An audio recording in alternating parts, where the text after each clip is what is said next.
Hey everybody, long time no see. We're here on a beautiful fall day here in central Kentucky.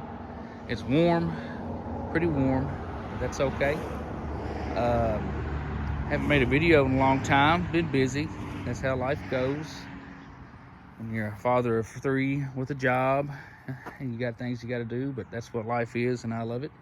And this is just something I do on the side.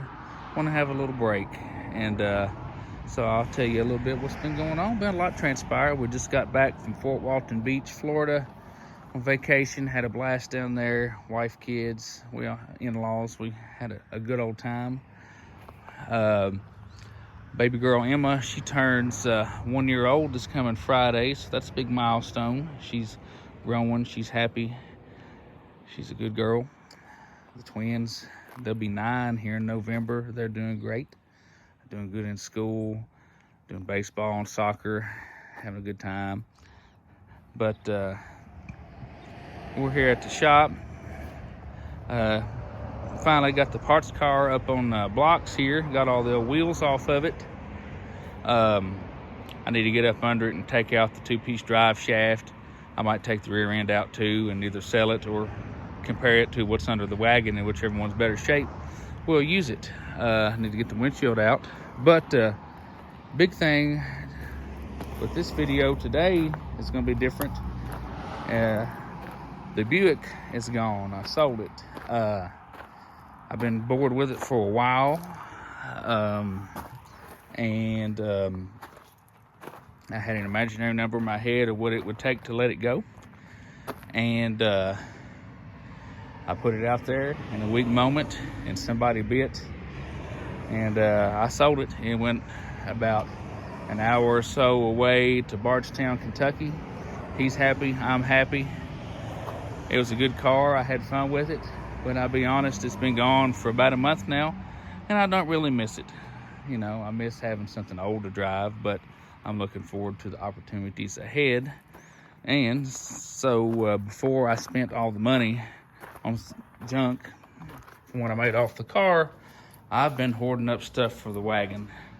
So let's see what we've got going on today. I'm going to show you my goodies. First thing, most obvious, we have us a nice Cambodian aluminum radiator here. I just set it in there to see how it sets. Looks good. Set up for automatic transmission. The lower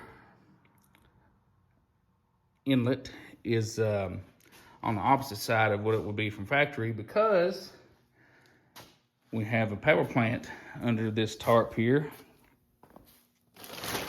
No, don't get overwhelmed. This thing's awesome. Ta-da! A 307 Oldsmobile EGR TH350. Most desirable motor on anybody's list. Not. But it was dirt cheap, and I saw it running in the car before he pulled it, and it runs good. And it's an Oldsmobile engine, which was two of the main things that I kind of wanted to stick with this vehicle. I wanted to keep it Oldsmobile, and I knew just after all my searching that finding an original 371 or 394 that runs with a transmission that works was just not going to happen. So a buddy of mine on Facebook posted this for sale on Marketplace down in Adolphus, Kentucky, which is down by the Tennessee line below Scottsville. And it was actually in a 64 Cadillac flower car, kind of like a hearse or whatever. And he was pulling it out to do something with it. But so I bought it. I heard it run. It's plain Jane. It's ugly. It is nothing cool by any means, but it works. And that's the main goal we want for the car right now, is to have it moving under its own power. And later on, if need be, after this thing's mounted, if I get the time and the want and the money, I can drop into 350 Olds or 455 Olds, something like that. Or with minor modifications to the motor mounts, I can probably do small block Chevy or pretty much anything. You know, it's a short tail shaft 350 turbo, same as the Chevy transmission, besides the bell housing's different for the Buick Olds Pontiac. It's HEI. I'm gonna put one wire alternator on it, keep it simple. But It's a running motor, and that's the main thing I wanted for this thing. What else do we have here? Tires. Went ahead and bought some tires. Got the finest Korea had to offer for under $400. I got these for $350 for the set of 4. There's the skinny white walls. I got the fronts are going to be 215 75 15s. The rears are 225 75 15s. And then I'll kind of have it on a little bit of a rake, you know, slightly staggered. Nothing major, but just give it a little bit of a stance. I was looking for wheels like these, but I can't find one more. I have 3. These are large Chevy bolt pattern. I don't know if they're a truck or a Cadillac or something like that, but, or maybe a later Oldsmobile or something. If I find one more of them, I'll use them. I think I'll paint them black and use them with spider caps. But for now, I'm going to use these wheels that are on the car because I've got 4 of them with the spider caps, and I'm going to paint them white or like a off-white cream color, and I think they'll look good with the skinny white walls. Floor pans. I got front floor pans here. We'll take a look at them here because that's the main problem with this car. That's the main rust is the front floors. So we got them right here. I don't know which side. This is the left front floor pan. I don't know how it goes in there, but well, I guess we can go look and see. Actually, I think I got some junk sitting out there right now. I've been working on getting the steering column mounted so I can actually move the thing around and get it outside and pressure wash it. But I still got to get a strap to hold the column to the bottom of the dash. But I've got all the rack joint in there and everything mounted up and ready to steer. But got front floor pans. They look nice. I don't know how exact they are, but they don't make exact fit floor pans for this car. I'm gonna set this down for a second, put this back in the box. But that's a start. And let's go open the door. See what other goodies I got here.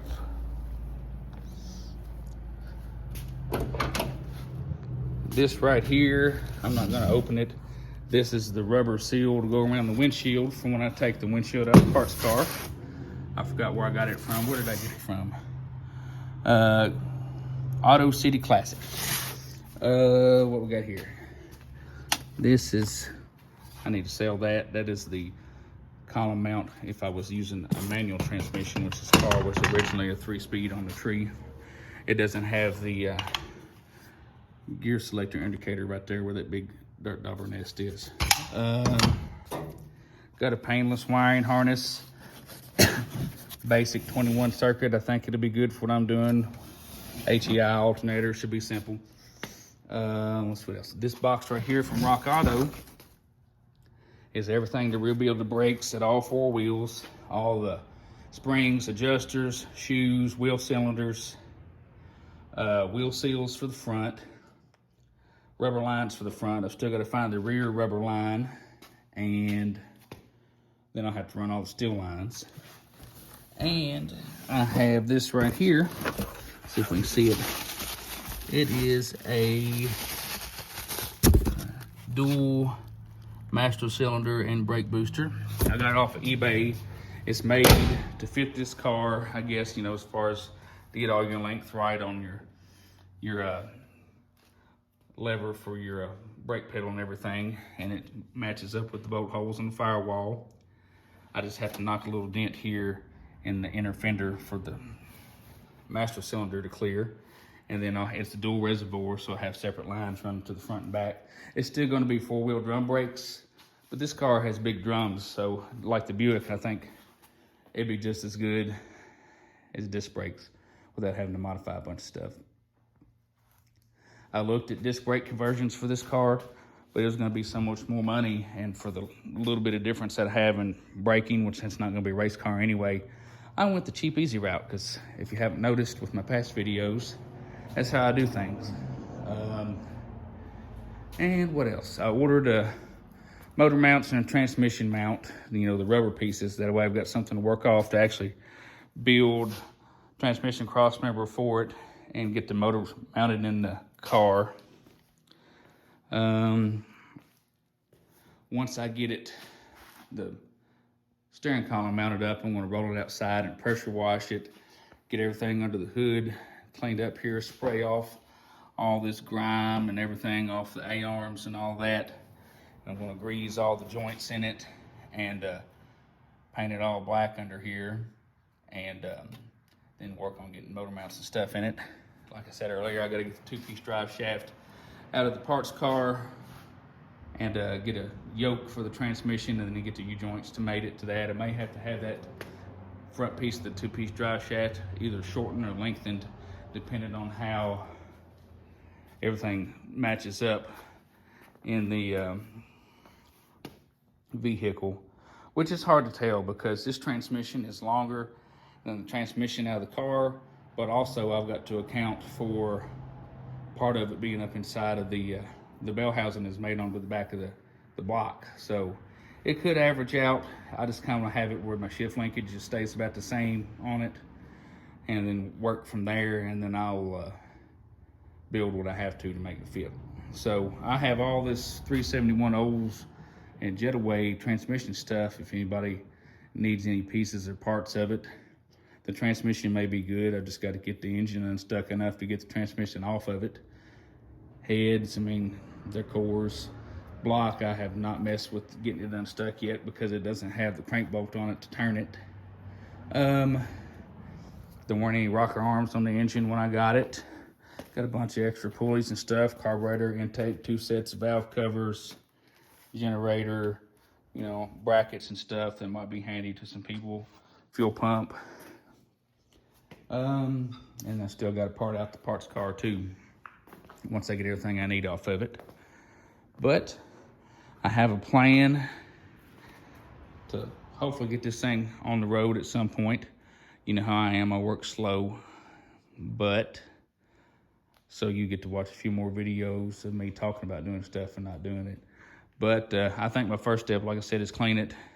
Then I'm going to get the wheels off of it, strip the wheels, get them painted, get my tires put on them while I've got it apart, get it up on jack stands, rebuild all 4 wheels of the brakes. I'll probably pull the rear end out from under it, clean it up, paint it while I've got it out. Probably do 2-inch blocks in the back to lower it, and then just cut the coils in the front however much I need to get it to set where I need. I think 1.5 coils would be a good starting point, or 1 coiled. I'd say that engine is not as heavy as what was in it, so it's probably going to set up a little higher than it would anyway. But yeah, so there's that. Bought a bunch of parts for the wagon.